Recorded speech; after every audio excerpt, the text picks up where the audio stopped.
வணக்கம். வின் செய்திகளின் விரிவான செய்திகளை பார்ப்பதற்கு முன்னதாக முதலில் தலைப்புச் செய்திகளை பார்க்கலாம்.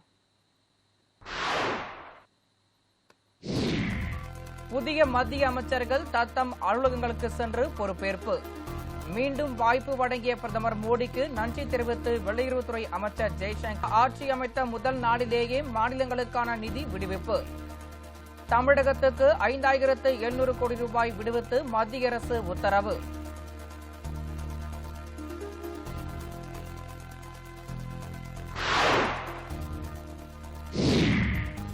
விவசாயிகளின் வருமானத்தை இரட்டிப்பாக்க பிரதமர் மோடி தலைமையிலான அரசு நடவடிக்கை. மத்திய வேளாண் துறை அமைச்சர் சிவராஜ் சிங் சவுகான் தகவல்.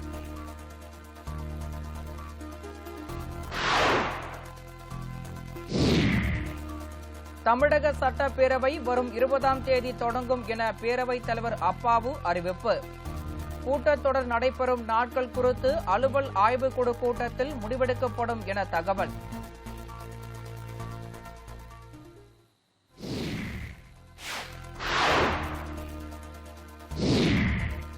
புதுச்சேரியில் விஷவாயு தாக்கி உயிரிழந்த சிறுமி மற்றும் 2 பெண். இனி விரிவான செய்திகளை பார்க்கலாம். மத்திய அமைச்சர்கள் எஸ் ஜெய்சங்கர், அஸ்வினி வைஷ்ணவ் உள்ளிட்டோர் தங்கள் அலுவலகங்களுக்கு சென்று பொறுப்பேற்றுக் கொண்டனர். 18வது மக்களவைத் தேர்தலில் பாஜக தலைமையிலான தேசிய ஜனநாயக கூட்டணி வெற்றி பெற்று பிரதமராக நரேந்திர மோடி தொடர்ந்து 3வது முறையாக கடந்த ஞாயிற்றுக்கிழமை அன்று பதவியேற்றுக் கொண்டார். அவருடன் 71 பேர் கொண்ட அமைச்சரவையும் பதவியேற்றுக் கொண்டது. இந்நிலையில் புதிய அரசின் முதல் அமைச்சரவை கூட்டம் பிரதமர் மோடி தலைமையில் அவரது அதிகாரப்பூர்வ இல்லத்தில் திங்கட்கிழமை நடைபெற்றது. இதில் பாஜக மற்றும் கூட்டணி கட்சிகளைச் சேர்ந்த கேபினெட் அமைச்சர்கள் கலந்து கொண்டனர். மேலும் இந்த கூட்டத்தில் 18வது மக்களவையின் அமைச்சர்களுக்கு துறைகள் ஒதுக்கீடு செய்யப்பட்டன. அதன்படி மூத்த அமைச்சர்களான ராஜ்நாத் சிங்கிற்கு பாதுகாப்பு துறையும், அமித்ஷாவுக்கு உள்துறையும், நிதின் கட்கரிக்கு சாலை போக்குவரத்து துறையும், நிர்மலா சீதாராமனுக்கு நிதித்துறையும், எஸ் ஜெய்சங்கருக்கு வெளியுறவுத்துறையும், அஸ்வினி வைஷ்ணவுக்கு ரயில்வே துறையும் ஒதுக்கப்பட்டது. இதேபோல் பாஜக மற்றும் கூட்டணி கட்சிகளின் அமைச்சர்களுக்கும் துறைகள் ஒதுக்கீடு செய்யப்பட்டது. இந்நிலையில் தங்களுக்கான துறை அலுவலகங்களில் மத்திய அமைச்சர்கள் அமித்ஷா, ஜே.பி. நட்டா, ஜெய்சங்கர், அஸ்வினி வைஷ்ணவ், ஜிதேந்திர சிங், அர்ஜுன் ராம் மேக்வால், சிவராஜ் சிங் சவுகான், இணையமைச்சர் எல் முருகன் ஆகியோர் பொறுப்பேற்றுக் கொண்டனர். மேலும் இதேபோல் மத்திய அமைச்சர்கள், துணை அமைச்சர்கள் தங்களுக்கு ஒதுக்கப்பட்ட துறைகளில் பொறுப்பேற்றுக் கொண்டனர். மேலும் வெளியுறவுத்துறை அமைச்சர் ஜெய்சங்கர் பொறுப்பேற்ற பின்னர் எக்ஸ் தளத்தில் வெளியிட்டுள்ள பதிவில் வெளியுறவுத்துறை அமைச்சராக பொறுப்பேற்றுக் கொண்டதாகவும் இந்த பொறுப்பை தனக்கு ஒதுக்கிய பிரதமர் நரேந்திர மோடிக்கு நன்றி எனவும் குறிப்பிட்டுள்ளார். நாட்டில் வசூலாகும் வரித்தொகையை மத்திய அரசு மாநிலங்களுக்கு வழங்க ஒதுக்கீடு செய்துள்ளது. நாடு முழுவதும் வசூலாகும் வரித்தொகையை மத்திய அரசு மாநிலங்களுக்கு வழங்க வழிவகை செய்துள்ளது. அதன்படி ஜூன் மாதத்துக்கான வரி பகிர்வாக ரூபாய் 1,39,750 கோடியை மத்திய அரசு ஒதுக்கீடு செய்துள்ளது. மத்தியில் ஆட்சி அமைத்த முதல் நாளிலேயே மாநிலங்களுக்கான நிதியை விடுவிக்க நடவடிக்கை எடுக்கப்பட்டுள்ளது. அந்த வகையில் தமிழகத்துக்கு ரூபாய் 5700 கோடி ஒதுக்கீடு செய்யப்பட்டுள்ளது. ஆந்திராவுக்கு ரூபாய் 5655 கோடியும், அருணாச்சல பிரதேசத்துக்கு ரூபாய் 2455 கோடியும், அசாமுக்கு 4371 கோடியும் நிதி பகிர்வு அளிக்கப்பட்டுள்ளது. இதில் அதிக அளவாக உத்தரப்பிரதேச மாநிலத்துக்கு 25,069 கோடி ஒதுக்கீடு செய்யப்பட்டுள்ளது. அதற்கு அடுத்தபடியாக பீகாருக்கு 14,56,000 கோடியும், மத்திய பிரதேசத்துக்கு ரூபாய் 10,970 கோடியும், மேற்கு வங்காளத்துக்கு ரூபாய் 10,513 கோடியும், மராட்டியத்துக்கு ரூபாய் 8,828 கோடியும் நிதி பகிர்வு வழங்கப்பட்டுள்ளது. விவசாயிகளின் வருமானத்தை இரட்டிப்பாக்க பிரதமர் மோடி தொடர்ந்து வேலை செய்து வருவதாக மத்திய வேளாண் துறை அமைச்சர் சிவராஜ் சிங் சவுகான் தெரிவித்துள்ளார். மத்திய பிரதேச முன்னாள் முதல்வர் சிவராஜ் சிங் சவுகான் வேளாண் மற்றும் விவசாயிகள் நலன் ஊரக மேம்பாடுத்துறை அமைச்சராக பொறுப்பேற்றுள்ளார். பின்னர் செய்தியாளர்களை சந்தித்த அவர் பிரதமர் மோடியின் எண்ணங்களை நிறைவேற்ற அதிகாரிகளுடன் இணைந்து பாடுபட உள்ளதாகவும், விவசாயிகளின் நலனுக்காக பிரதமர் மோடி எடுத்த முடிவு மகிழ்ச்சியை அளிப்பதாகவும், பிரதமர் மோடி தலைமையிலான தேசிய ஜனநாயக கூட்டணி அரசு விவசாயிகளின் நலனுக்காக அனைத்து பணிகளையும் செய்யும் என்றும், விவசாயிகளின் வருமானத்தை இரட்டிப்பாக்க பிரதமர் மோடி தொடர்ந்து வேலை செய்து வருவதாகவும், விவசாயிகளின் நலனுக்காக பிரதமர் எடுக்கப்படும் எந்த முயற்சிக்கும் அனைவரும் ஒன்று சேர்ந்து உழைப்போம் என சிவராஜ் சிங் சவுகான் தெரிவித்துள்ளார். ஜூன் 20ஆம் தேதி தமிழக சட்டப்பேரவை கூட்டத்தொடர் தொடங்கும் என்று பேரவைத் தலைவர் அப்பாவு அறிவித்துள்ளார். தமிழக சட்டப்பேரவை வரும் 24ஆம் தேதி கூட இருந்ததை அடுத்து விக்கிரவாண்டி சட்டப்பேரவை தொகுதிக்கு ஜூலை 10ஆம் தேதி இடைத்தேர்தல் நடக்கும் என தேர்தல் ஆணையம் நேற்று அறிவித்தது. இதனால் தேர்தல் நடத்தை விதிகள் உடனடியாக அமலுக்கு வந்துள்ளதை அடுத்து திருநெல்வேலி வண்ணாரப்பேட்டையில் செய்தியாளர்களை சந்தித்த சட்டப்பேரவைத் தலைவர் அப்பாவு, விக்கிரவாண்டி இடைத்தேர்தல் அறிவிப்பு காரணமாக 24ஆம் தேதி தொடங்க இருந்த சட்டசபை கூட்டத்தொடர் முன்னதாக 20ஆம் தேதி காலை 10 மணிக்கு துவங்கும் என்றும் தெரிவித்தார். மேலும் கூட்டத்தொடர் முதல் நாள் அன்று விளவங்கோடு இடைத்தேர்தலில் வெற்றி பெற்ற தாரகை பதவியேற்பார் எனவும் 12 மணிக்கு அலுவல் ஆய்வுக்குழு கூடி எத்தனை நாட்கள் கூட்டத்தை நடத்துவது, எந்தெந்த தேதிகளில் மானிய கோரிக்கைகள் மீதான விவாதம் நடத்தப்படுவது என்பது குறித்து முடிவு செய்யப்படும் எனவும் அவர் கூறினார். மேலும் மாஞ்சோலை தேயிலை தோட்ட விவகாரம் தொடர்பாக அரசு உரிய நடவடிக்கை எடுக்க என்றும் பேரவைத் தலைவர் அப்பாவு தெரிவித்துள்ளார். எல்லை பிரச்சினைகளில் கவனம் செலுத்தப்படும் என மத்திய வெளியுறவுத்துறை அமைச்சர் ஜெய்சங்கர் உறுதியளித்துள்ளார். டெல்லியில் சவுத் பிளாக்கில் உள்ள வெளியுறவுத்துறை அமைச்சக அலுவலகத்தில் வெளியுறவுத்துறை அமைச்சராக ஜெய்சங்கர் பொறுப்பேற்றுக் கொண்டார். பின்னர் பேசிய ஜெய்சங்கர், வெளியுறவுத்துறை அமைச்சர் பொறுப்பு மீண்டும் ஒருமுறை வழங்கப்பட்டுள்ளது. இது ஒரு மகத்தான மரியாதையாகும். கடந்த காலத்தில் இந்த அமைச்சகம் சிறப்பாக செயல்பட்டது. கோவிட் காலத்தில் சவால்களை திறமையாக எதிர்கொண்டோம் என்றும், கடந்த ஆட்சி காலத்தில் ஆபரேஷன் கங்கா மற்றும் ஆபரேஷன் காவிரி போன்ற முக்கியமான நடவடிக்கைகளை மேற்கொண்டதாகவும், சீனா மற்றும் இந்தியா ஆகிய இரு நாடுகளுக்கு இடையே உள்ள எல்லை பிரச்சினைக்கு தீர்வு காண வேண்டும் என்றும் எல்லை பிரச்சினைகளில் கவனம் செலுத்தப்படும் என்றார். மேலும் பாகிஸ்தானை பொறுத்தவரை பல ஆண்டுகளாக நிலவும் எல்லை தாண்டிய பயங்கரவாத பிரச்சினைக்கு தீர்வு காண நடவடிக்கை எடுக்கப்படும். ஜனநாயக நாட்டின் ஒரு அரசு தொடர்ச்சியாக 3 முறை தேர்ந்தெடுக்கப்படுவது பெரிய விஷயம். பிரதமர் மோடியின் தலைமையில் வெளியுறவுத்துறை சிறப்பாக செயல்படும் என்று நான் முழுமையாக நம்புகிறேன். நெருக்கடி காலங்களில் உலக நாடுகளுக்கு உதவி செய்வதால் இந்தியா படிப்படியாக வளர்ந்து வருகிறது. உலக நாடுகள் இந்தியாவை நம்புகிறது. இதனால் நமது பொறுப்புகள் அதிகரித்து வருகிறது. இவ்வாறு ஜெய்சங்கர் கூறியுள்ளார்.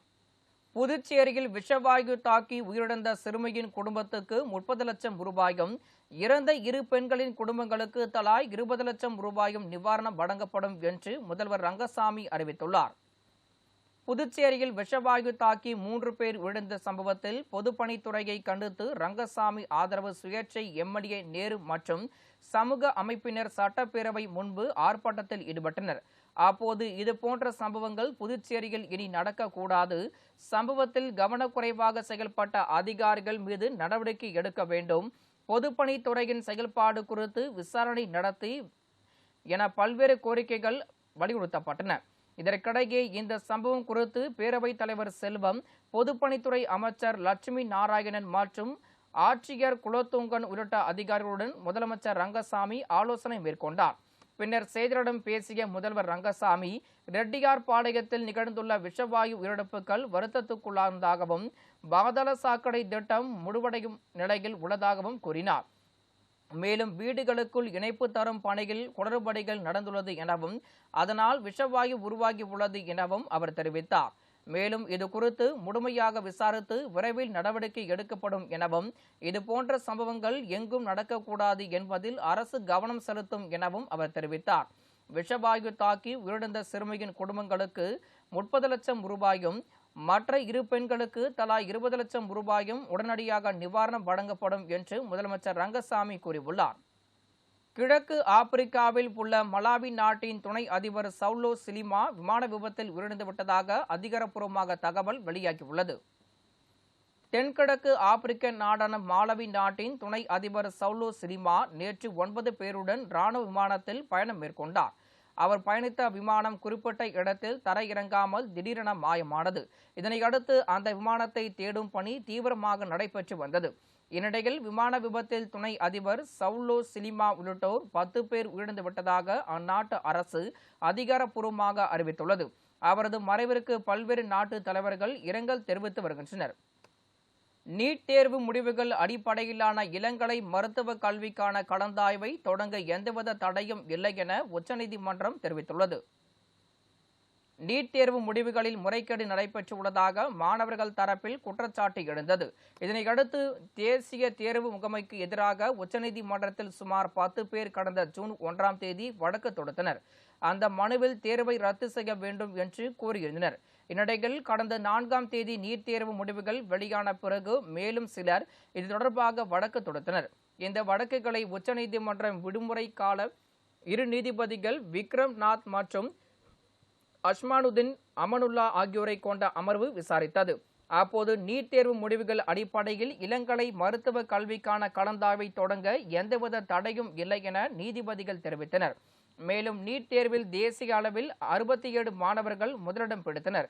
இதில் ஒரே மையத்தில் தேர்வு எழுதிய 6 மாணவர்கள் 720க்கு 720 மதிப்பெண்கள் பெற்று முதலிடம் பிடித்திருப்பது சர்ச்சையை ஏற்படுத்தியது.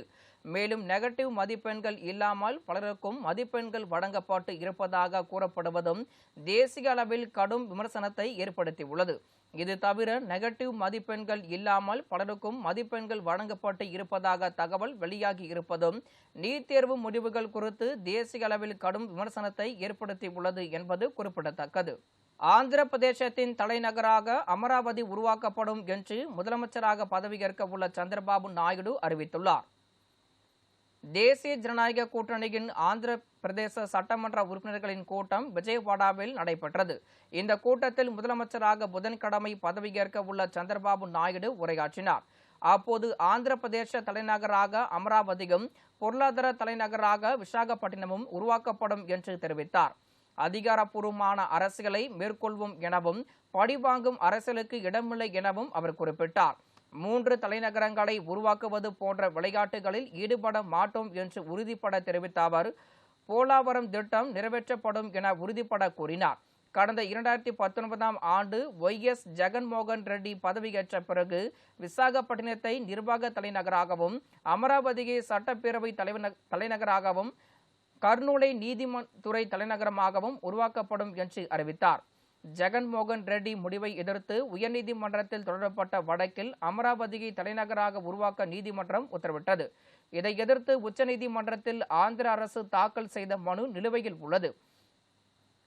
இந்நிலையில் தேர்தல் பிரச்சாரத்தின் போது அமராவதியை தலைநகராக்குவோம் என்று வாக்குறுதி அளித்த சந்திரபாபு நாயுடு முதலமைச்சராக பதவியேற்பதற்கு முன்னதாக இந்த அறிவிப்பை வெளியிட்டுள்ளார் என்பது குறிப்பிடத்தக்கது. ஜம்மு காஷ்மீரில் பக்தர்கள் மீது தாக்குதல் நடத்தியது தொடர்பாக ஆளுநரிடம் மனு அளிக்கப்பட்டது. ஜம்மு காஷ்மீர் மாநிலம் வைஷ்ணவி தேவி கத்ராவில் இருந்து சிவக்கோடி சென்ற இந்து பக்தர்களின் பேருந்து மீது கோடைத்தனமாக தாக்குதல் நடத்திய பாகிஸ்தான் ஆதரவு பெற்ற இஸ்லாமிய பயங்கரவாதிகளின் செயல்களை பஜ்ரங் தங் மற்றும் விஸ்வ இந்து பரிஷத் வன்மையாக கண்டிப்பதாகவும் பயங்கரவாதிகள் மீது தக்க நடவடிக்கை எடுக்க வேண்டும் என்பதை வலியுறுத்தும் குடியரசுத் தலைவருக்கு தமிழக ஆளுநர் மூலமாக மனுவை ஒன்றை அனுப்பி வைக்கப்பட்டுள்ளது. ஜனசேனா சட்டமன்ற குழு தலைவராக அக்கட்சியின் தலைவர் பவன் கல்யாண் தேர்வு செய்யப்பட்டுள்ளார். ஆந்திர மாநிலத்தில் நடந்து முடிந்த பேரவை மற்றும் மக்களவை தேர்தலில் தெலுங்கு தேசம் ஜனசேனா பாஜக கூட்டணி 175 பேரவை தொகுதிகளில் 164 தொகுதிகளையும் 25 மக்களவை தொகுதிகளில் 21 தொகுதிகளிலும் வெற்றி பெற்றுள்ளது. இதன் மூலம் தெலுங்கு தேசம் கட்சி ஆந்திராவில் மீண்டும் ஆட்சி அமைக்கிறது. ஆந்திர முதல்வராக சந்திரபாபு நாயுடு புதன்கிழமை இன்று பதவியேற்கிறார். தேர்தல் வெற்றியை உறுதி செய்ததில் ஜனசேனா கட்சி தலைவரும் நடிகருமான பவன் கல்யாணுக்கு பெரும் பங்கு வகித்தார். ஜனசேனா கட்சி 21 சட்டப்பேரவை மற்றும் 2 மக்களவை தொகுதிகளிலும் வெற்றி பெற்றுள்ளது. இதன் காரணமாக பவன் கல்யாண் துணை முதல்வராக தேர்வு செய்யப்படுவார் என்று எதிர்பார்க்கப்படுகிறது. இந்நிலையில் ஜனசேனா சட்டமன்ற குழு தலைவராக அக்கட்சியின் தலைவர் பவன் கல்யாண் தேர்வு செய்யப்பட்டுள்ளார். நடந்து முடிந்த சட்டப்பேரவை தேர்தலில் 21 இடங்களில் வென்று மாநிலத்தின் 2வது பெரிய கட்சியாக ஜனசேனா உருவெடுத்து உள்ளது என்பது குறிப்பிடத்தக்கது. திருவள்ளூர் அருகே தடையற்ற மின்சாரம் வழங்கக் கோரி மின்வாரிய அலுவலகத்தை பொதுமக்கள் முற்றுகையிட்டதால் பரபரப்பு ஏற்பட்டது. திருவள்ளூர் மாவட்டம் பொன்னேரி அருகே உள்ள பெரிய காவணம், சின்ன காவணம், திருவாயூர்பாடி உள்ளிட்ட சுற்றுவட்டார பகுதிகளில் 5ஆம் தேதி இரவு வரை தொடர்ந்து 6 மணி நேரம் மின்சாரம் இன்றி மக்கள் கடும் அவதிக்குள்ளாகி வருகின்றனர். இதுகுறித்து மின்வாரிய அதிகாரிகளுக்கு தகவல் தெரிவித்தும் எந்தவித நடவடிக்கையும் எடுக்கப்படவில்லை என்று கூறப்படுகிறது. இதனால் ஆத்திரமடைந்த அப்பகுதி மக்கள் நேற்று மின்வாரிய அலுவலகத்தை முற்றுகையிட்டு போராட்டத்தில் ஈடுபட்டனர். அப்போது கோடை காலம் தொடங்கியது முதல் நாள்தோறும் 2 அல்லது 3 மணி நேரம் அறிவிக்கப்படாத மின்தடை இருப்பதாக குற்றம் சாட்டியுள்ள அப்பகுதி மக்கள் தடையில்லா மின்சாரம் வழங்க தமிழக அரசு உடனடியாக நடவடிக்கை எடுக்க வேண்டும் என்று வலியுறுத்தி வருகின்றனர். கள்ளக்குறிச்சி மாவட்டம் விருகாவூர் அருகே ஐடிஐ படித்துவிட்டு மெடிக்கல் சென்டரில் மருத்துவம் பார்த்து வந்த போலி மருத்துவரை கைது செய்த போலீசார் காலாவதியான மருந்துகளை பறிமுதல் செய்தனர். கள்ளக்குறிச்சி மாவட்டம் விருகாவூரில் கிராமத்தில் மருத்துவம் படிக்காதவர் மெடிக்கல் மற்றும் கிளினிக் நடத்தி வருவதாக மாவட்ட ஆட்சியருக்கு ரகசிய தகவல் கிடைத்துள்ளது. இதுகுறித்த உத்தரவின் பேரில் சம்பவ இடத்திற்கு சென்ற மாவட்ட சுகாதாரத்துறை இணை இயக்குநர் செந்தில்குமார் தலைமையிலான மருத்துவ குழுவினர் சரவணா மெடிக்கல் சென்டர் மற்றும் கிளினிக்கில் ஆய்வு மேற்கொண்டனர்.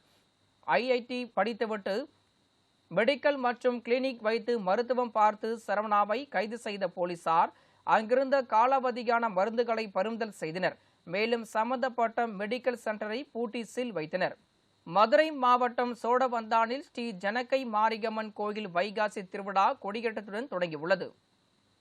மதுரை மாவட்டம் சோழவந்தான் ஸ்ரீ ஜனகை மாரியம்மன் கோயிலில் வைகாசி பெருந்திருவிழாவை முன்னிட்டு யாகசாலைகள் அமைக்கப்பட்டு பூஜைகள் செய்யப்பட்டது. இதனைத் தொடர்ந்து அம்மனின் சிங்க முகம் பொறித்த கொடி 4 ரக வீதிகள் வழியாக கொண்டு வரப்பட்டது. பின்னர் ஸ்ரீ ஜனகை மாரியம்மன் சன்னதி முன்புள்ள கொடிமரத்தில் மேளதாளங்கள் முழங்க பக்தர்களின் கோஷத்துடன் கொடிமரத்தில் கொடி ஏற்றப்பட்டது. தொடர்ந்து அம்மன் சிறப்பு அலங்காரத்தில் பக்தர்களுக்கு அருள் பாலித்தார். இந்நிகழ்வில் திரளான பக்தர்கள் கலந்து கொண்டு சுவாமி தரிசனம் செய்தனர். இதனையடுத்து விழா முக்கிய நிகழ்வான பால்குடம் மற்றும் அக்னி சட்டி எடுக்கும் நிகழ்வு வரும் 18ஆம் தேதியும் பூக்குடி இறங்கும் நிகழ்வு வரும் 19ஆம் தேதியும் நடைபெற உள்ளது. சென்னையில் பல்வேறு இடங்களில் மேற்கூரையை உடைத்து திருட்டு சம்பவத்தில் ஈடுபட்ட வாலிபரை போலீசார் கைது செய்தனர். சென்னை தரமணி, வேளச்சேரி, துறைப்பாக்கம் ஆகிய பகுதிகளில் உள்ள கடைகளின் மேற்கூரையில் ஓட்டை போட்டு கொள்ளையடித்த சம்பவம் தொடர்ந்து நடைபெற்று வந்துள்ளது. இது குறித்த புகாரின் பேரில் கொள்ளையர்களை போலீசார் தேடி வந்ததை அடுத்து சிசிடிவி காட்சிகளின் அடிப்படையில் சென்னை அசோக் நகரைச் சேர்ந்த காசி என்பது தெரிய வந்தது. தொடர்ந்து 125 சிசிடிவி கேமராக்களை ஆய்வு செய்த போலீசார் பெருங்குடி ரயில் நிலையத்தின் மேற்கூரையில் படுத்து உறங்கிக் கொண்டிருந்த காசியை மடக்கி பிடித்து கைது செய்தனர். பின்னர் காவல் நிலையம் அழைத்துச் சென்று விசாரணை நடத்திய போது தனி ஒரு ஆளாக தொடர்ந்து கடைகளின் மேற்கூரையை உடைத்து கொள்ளையடித்தது கண்டுபிடிக்கப்பட்டது. இதனையடுத்து காசி மீது வழக்கு பதிவு செய்த போலீசார் அவரை நீதிமன்றத்தில் ஆஜர்படுத்தி சிறையில் அடைத்தனர். தஞ்சை மாவட்டம் முழுவதும் பெய்த கனமழையால் பொதுமக்கள் மற்றும் விவசாயிகள் மகிழ்ச்சிக்குள்ளாகினர். தமிழகம் முழுவதும் பல்வேறு பகுதிகளில் கனமழை பெய்து வருகிறது. இதன் ஒரு பகுதியாக தஞ்சாவூர் மாவட்டம் முழுவதும் கடந்த ஒரு வாரத்திற்கு மேலாக பலத்த மழை பெய்து வருகிறது. இதன் காரணமாக வெப்பம் தணிந்து குளிர்ச்சியான சூழல் உருவானது. மேலும் சாலைகள், தெருக்களில் மழைநீர் பெருக்கெடுத்து ஓடியது. கடந்த சில நாட்களாக வெயில் வாட்டி வதைத்து வந்த நிலையில் தற்போது கனமழை பெய்து வருவதால் அப்பகுதி மக்கள் மற்றும் விவசாயிகள் மகிழ்ச்சிக்குள்ளாகினர். கள்ளக்குறிச்சி மாவட்டம் உளுந்தூர்பேட்டை அருகே மூதாட்டி வீட்டில் 50 சவரன் தங்க நகை கொள்ளையடிக்கப்பட்ட சம்பவம் அந்த பகுதியில் பரபரப்பை ஏற்படுத்தியுள்ளது. கள்ளக்குறிச்சி மாவட்டம் உளுந்தூர்பேட்டை அருகே உள்ள தொப்பையன்குளம் கிராமத்தில் தனியாக வசித்து வரும் ராஜாமணி என்ற மூதாட்டி வீட்டில் இரவு உள்ளே நுழைந்த மர்ம நபர்கள் பீரோவை உடைத்து அதிலிருந்த 50 சவரன் தங்க நகைகளை கொள்ளையடித்து சென்றுள்ளனர். இதுகுறித்து ராஜாமணி திருநாவலூர் காவல் நிலையத்தில் புகார் அளித்துள்ளார். புகாரின் பேரில் போலீசார் சம்பவ இடத்திற்கு சென்று மோப்பநாய் உதவியுடன் தடயங்களை சேகரித்து கொலை சம்பவத்தில் ஈடுபட்ட மர்ம நபர்களை தேடி வருகின்றனர். இச்சம்பவமானது அந்த பகுதியில் பரபரப்பை ஏற்படுத்தியிருக்கிறது. கன்னியாகுமரி மாவட்டம் திருப்பரப்பு அருவியில் ஏற்பட்டுள்ள வெள்ளப்பெருக்கால் சுற்றுலா பயணிகள் குளிக்க இன்று 3வது நாளாக தடை விதிக்கப்பட்டிருக்கிறது. தென்மேற்கு பருவமழை காரணமாக தமிழகத்தின் பல்வேறு பகுதிகளில் கனமழை பெய்து வருகிறது. அதன்படி குமரி மாவட்டம் முழுவதும் கனமழை கொட்டி தீர்க்கிறது. இதன் காரணமாக இதனால் 48 அடி கொள்ளளவு கொண்ட பேச்சிப்பாறை அணையில் அபாய அளவான 42 அடியை தாண்டி தற்போது 45.14 அடி வரை நீர்மட்டம் எட்டியுள்ளது. இதனால் பேச்சிப்பாறை அணையில் இருந்து 500 கன அடி மேல் உபரி நீர் திறந்து விடப்பட்டுள்ளதால் கோதையாறு, தாமிரபரணி ஆற்றின் கரையோரம் வசிக்கும் பொதுமக்கள் பாதுகாப்பாக இருக்க மாவட்ட ஆட்சியர் ஸ்ரீதர் எச்சரிக்கை விடுத்திருந்தார். இதனையடுத்து கோதை ஆற்றில் தண்ணீர் பெருக்கெடுத்து ஓடுவதால் திருப்பரப்பு அருவிகளும் தண்ணீர் ஆக்ரோஷமாக கொட்டி வருகிறது. எனவே இங்கு வரும் சுற்றுலா பயணிகளின் பாதுகாப்பு கருதி திருப்பரப்பு அருவிகள் குளிக்க தொடர்ந்து 3வது நாட்களாக இன்று மாவட்ட நிர்வாகம் தடை விதித்துள்ளது. திருப்பத்தூர் மாவட்டம் வாணியம்பாடி அருகே ஆட்டு சந்தையில் ஆடுகளின் வர்த்தகம் குறைந்துள்ளதாக வியாபாரிகள் வேதனை தெரிவித்துள்ளனர். திருப்பத்தூர் மாவட்டம் வாணியம்பாடி அருகே உள்ள நிம்மியம்பட்டு பகுதியில் நேற்று செவ்வாய்க்கிழமை தோறும் வாரத்திற்கு ஒருமுறை ஆட்டு சந்தை நடைபெறுவது வழக்கம். அந்த வகையில் அந்த வாரம் சந்தையில் வழக்கம் போல் 1 கோடி ரூபாய்க்கு வர்த்தகம் நடைபெற்று வந்த நிலையில் பக்ரீத் பண்டிகை நெருங்குவதால் சுமார் 5 கோடி ரூபாய் வரை ஆடுகள் விற்பனை வர்த்தகம் நடைபெறும். ஆனால் இந்த ஆண்டு ஆடுகளின் வளர்ப்பு செலவினங்கள் அதிகமானதால் ஆடுகளின் விலை உயர்வால் வர்த்தகம் குறைந்து 1.5 கோடிக்கு மட்டும் வர்த்தகம் நடைபெற்று இருப்பதாகவும் ஆடுகளின் வரத்து அதிகமாக இருந்ததாகவும் வியாபாரம் நடைபெறாமல் வர்த்தகம் குறைந்துள்ளதாகவும் வியாபாரிகள் வருத்தம் தெரிவித்துள்ளனர். மேலும் ஆடுகள் வளர்க்கும் விவசாயிகளுக்கு கணிசமான தொகை கிடைக்கிறது. திருச்சி மாவட்டம் லால்குடி நகராட்சியில் தடை செய்யப்பட்ட பிளாஸ்டிக் பைகளை நகராட்சி அதிகாரிகள் பறிமுதல் செய்தனர். திருச்சி மாவட்டம் லால்குடி நகராட்சி பகுதியில் உள்ள கடைகளில் தடை செய்யப்பட்ட பிளாஸ்டிக் பைகள் பயன்படுத்தப்படுவதாக நகராட்சி நிர்வாகத்திற்கு ரகசிய தகவல் கிடைத்துள்ளது. தகவலின் பேரில் நகராட்சி ஆணையர் குமார் தலைமையில் கடைகளில் அதிரடி சோதனை மேற்கொண்டனர். சோதனையின் போது தடை செய்யப்பட்ட 25 கிலோ பாலித்தீன் பைகள் பறிமுதல் செய்யப்பட்டது. இதனையடுத்து அதனை பயன்படுத்தியவர்களுக்கு அபராதம் விதிக்கப்பட்டது. மேலும் இதுபோன்று தடை செய்யப்பட்ட பாலித்தீன் பைகளை வணிகர்கள் பயன்படுத்தினால் சட்ட ரீதியான நடவடிக்கை எடுக்கப்படும் என எச்சரிக்கை விடுக்கப்பட்டுள்ளது. நாகை மாவட்டம் கீழ்வேலூர் அருகே ஸ்ரீ முத்துமாரியம்மன் கோயிலில் நடைபெற்ற தீமிதி திருவிழாவில் 100க்கும் மேற்பட்ட பக்தர்கள் கலந்து கொண்டு தீமிதித்து வழிபட்டனர். நாகப்பட்டினம் மாவட்டம் கீழ்வேலூர் அருகே உள்ள வடக்காலத்தூரில் பழமை வாழ்ந்த ஸ்ரீ முத்துமாரியம்மன் கோயிலில் வைகாசி திருவிழா கடந்த வாரம் கொடியேற்றத்துடன் தொடங்கியுள்ளது. இதையொட்டி தினமும் சுவாமிக்கு சிறப்பு பூஜைகள் செய்யப்பட்டது. தொடர்ந்து திருவிழாவின் முக்கிய நிகழ்ச்சியான தீமிதி நிகழ்வையொட்டி திரளான பக்தர்கள் கலந்து கொண்டு காப்பு காட்டி விரதம் இருந்து கோயிலின் முன்பு அமைக்கப்பட்டிருந்த தீக்குண்டத்தில் இறங்கி தீமிதித்து தங்களது நேர்த்திக்கடனை செலுத்தி வழிபட்டனர். திண்டுக்கல் மாவட்டம் பழனியில் இருசக்கர வாகனத்தை திருடிச் சென்ற மர்ம நபரை போலீசார் தேடி வருகின்றனர். திண்டுக்கல் மாவட்டம் பழனி நகர காவல் நிலையம் எதிரே உள்ள கடைக்கு வெளியே ஜோதிமணி என்பவர் இருசக்கர வாகனத்தை நிறுத்திவிட்டு சென்றுள்ளார். சிறிது நேரம் கழித்து வந்து பார்த்தபோது ஜோதிமணியின் இருசக்கர வாகனம் திருடு போனது தெரிய வந்தது. இதுகுறித்து அவர் காவல் நிலையத்தில் கொடுத்த புகாரின் அடிப்படையில் அங்கிருந்த சிசிடிவி காட்சிகளை ஆய்வு செய்த போது இளைஞர் ஒருவர் இருசக்கர வாகனத்தை திருடி செல்வது தெரிய வந்தது. இதனையடுத்து போலீசார் அந்த சிசிடிவி காட்சிகளின் அடிப்படையில் திருட்டில் ஈடுபட்ட மர்ம நபரை தேடி வருகின்றனர்.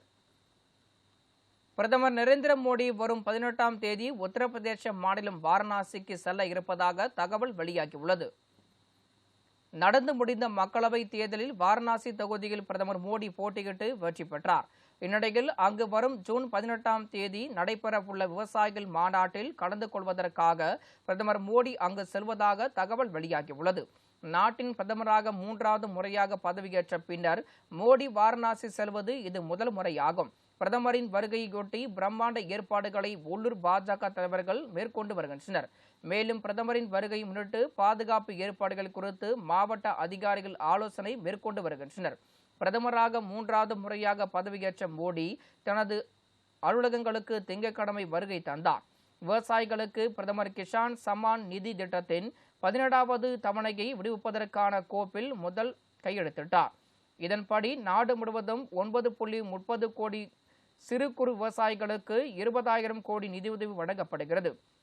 இத்திட்டத்தின் கீழ் சிறு குறு விவசாயிகளுக்கு ஆண்டுக்கு 3 தவணைகளில் 6,000 ரூபாய் நிதியுதவி அவர்களுக்கு வங்கிக் கணக்குகளில் செலுத்தப்பட்டு வருவது குறிப்பிடத்தக்கது. மேலும் விவசாயிகள் நலன் சார்ந்து கோப்பில் முதல் கையெழுத்திட்ட பிரதமர் மோடி முதல் பயணத்திலும் விவசாயிகள் மாநாட்டில் கலந்து கொள்ள இருப்பது அனைவரது கவனத்தையும் பெற்றுள்ளது. இத்துடன் இந்த செய்தியறிக்கை நிறைவு பெறுகிறது. செய்திகளின் அனைத்து பரிமாணங்களையும் முழுமையாக தெரிந்து கொள்ள தொடர்ந்து இணைந்திருங்கள் வின் நியூஸ் தொலைக்காட்சியுடன். இது வின் நியூஸ், உங்களுக்காக உங்களுடன். வணக்கம்.